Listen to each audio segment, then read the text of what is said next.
Bonjour à tous et bienvenue. Aujourd'hui, on plonge dans l'univers d'une véritable légende du CBD, la White Widow. On va décortiquer ensemble son histoire, ses arômes et tous les petits secrets qui font d'elle une variété absolument iconique.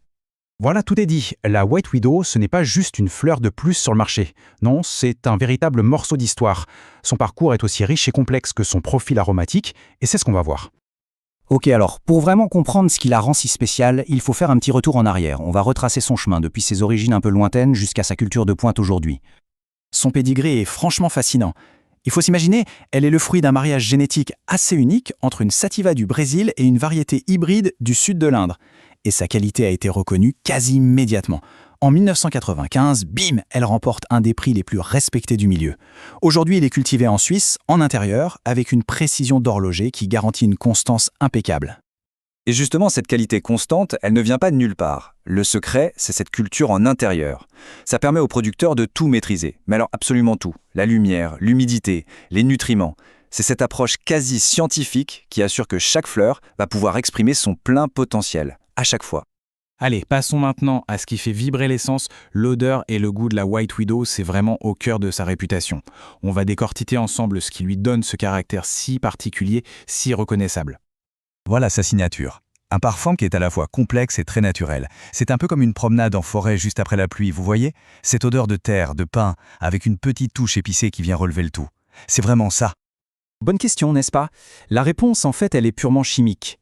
Tout se joue au niveau de minuscules molécules présentes dans la plante, les terpènes. Ce sont eux, les véritables architectes des arômes. Le premier acteur majeur de notre histoire, c'est le myrcène. C'est lui qui est derrière cette base terreuse, cette odeur profonde. Et ce qui est fascinant, c'est le lien direct entre l'arôme et l'effet. Cette note terreuse, elle est associée à l'un des bienfaits les plus recherchés de la White Widow, la relaxation. Ensuite, on a le pinène. Bon, là, son nom est assez parlant. Il apporte cette fraîcheur boisée, cette odeur de pin. Non seulement il ajoute de la complexité au parfum, mais en plus, on l'associe souvent à une sensation de lucidité, de clarté d'esprit. Et pour compléter ce trio, voici le cariophyllène. C'est lui qui amène cette pointe d'épice, ce petit côté poivré. Et il ne joue pas que sur le goût, il participe aussi aux effets apaisants généraux de la fleur. C'est vraiment le cocktail de ces trois terpènes qui crée l'expérience unique de la White Widow. Après les arômes, on attaque le cœur du sujet. La raison principale pour laquelle cette variété est si populaire, ses effets. Concrètement, à quoi peut-on s'attendre en découvrant la White Widow? C'est la question que tout le monde se pose. Eh bien, quand on regarde les analyses et les retours d'expérience, le portrait qui se dessine est très, très clair. S'il y a un mot à retenir, c'est équilibre. Les effets rapportés tournent tous autour de la détente, de la réduction du stress. Ça en fait un choix vraiment idéal pour décompresser en fin de journée. Et, point super important, son action reste douce. Il n'y a pas d'effet euphorisant, pas de sensation de high, on garde l'esprit parfaitement clair. Cette action si particulière, elle s'explique en grande partie par sa teneur en CBD. On est à 19%, ce qui est un taux assez élevé. C'est ce cannabinoïde qui est le moteur de ses propriétés relaxantes et apaisantes. Et voici l'autre chiffre clé, tout aussi crucial, moins de 0,3% de THC. Ça signifie deux choses. D'abord que c'est parfaitement conforme à la législation et surtout que ça ne provoque aucun effet psychotrope. C'est la garantie d'une expérience de relaxation pure, sans aucune altération de la conscience. Bon, maintenant, passons au côté pratique. Comment profiter au mieux de cette fleur? Et, question importante, comment la conserver pour qu'elle garde toutes ses qualités le plus longtemps possible?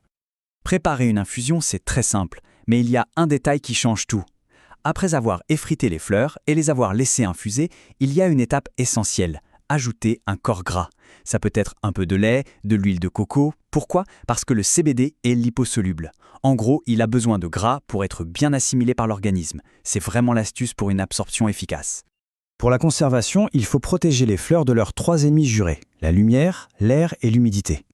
La meilleure solution, c'est un bocal bien hermétique, rangé dans un placard au frais et au sec. C'est comme ça qu'on préserve au mieux ses arômes et ses bienfaits. Alors, en résumé, qu'est-ce qui fait de la White Widow un classique qui traverse les âges? Eh bien, en fait, c'est la somme de tout ce qu'on vient de voir. C'est un tout cohérent. Cette phrase résume tout à la perfection. Son histoire, riche, bien sûr, lui donne un statut d'icône. Mais si elle reste aussi appréciée des années après, c'est avant tout pour son profil parfaitement équilibré, entre des saveurs complexes et des effets qui apaisent sans embrouiller l'esprit. C'est ça sa plus grande force. Et tout ça, ça nous amène à une question un peu plus large. La White Widow nous montre que la longévité d'un produit ne dépend pas que de son passé. Elle dépend de la constance, de la qualité et d'un équilibre parfait qui répond à un besoin fondamental.